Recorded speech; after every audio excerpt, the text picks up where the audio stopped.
আসসালামু আলাইকুম, কেমন আছেন সবাই? এই যে দেখেন বড় বোনের ভালোবাসা। মায়ের পরে যদি কেউ থেকে থাকে সেটা হলো বড় বোনের ভালোবাসা। আমার বড় বোন আমার জন্য এখানে পিঠা পাঠিয়েছে, তারপরে পায়েস পাঠিয়ে দিল, আম পাঠালো, কাঁঠাল পাঠিয়ে দিল আর মিষ্টি পাঠালো। এখানে দেখেন একটা কাঁঠাল পাঠিয়ে দিল আমার জন্য। বড় বোন সকালবেলায় ফোন দিয়ে বলে আমার বাসায় এগুলো নেওয়ার জন্য, তাই নিয়ে আসলো। একটা ইলিশ মাছ, মাছটার ডিম হয়েছে, মাছটা খেতে অনেক মজা হয়েছে, মাছটা অনেক বড়। ইলিশ মাছ সবাই পছন্দ করে, আমরাও পছন্দ করি। আর আমার মেয়ে তো ইলিশ মাছের ডিম হলে আর কিছুই লাগে না, ইলিশ মাছ অনেক পছন্দ করে আর মাছটাও পছন্দ করে।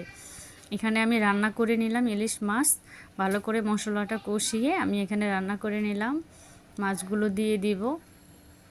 এভাবে ভেজে খেতে আমাদের তেমন ভালো লাগে না, কিন্তু রান্না করে খেতে কষিয়ে আমাদের এভাবে ভালো লাগে।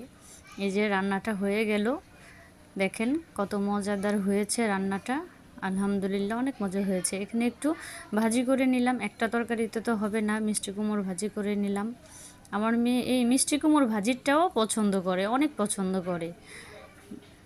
মিষ্টি কুমড়ো ভাজি করে দিলে ও ভাত দিয়ে খেতে অনেক পছন্দ করে। আর হাজব্যান্ড পাটের শাক ভাজা খেতে পছন্দ করে, তাই ওনার জন্য পাটের শাক ভাজি করে নিলাম।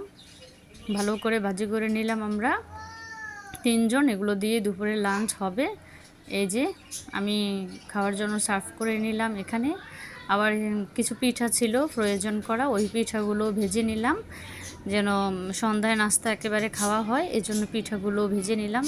আমি পিঠাগুলোকে ভেজে তুলে নিলাম যেন তেল ছাড়িয়ে, এভাবে করে নিলাম।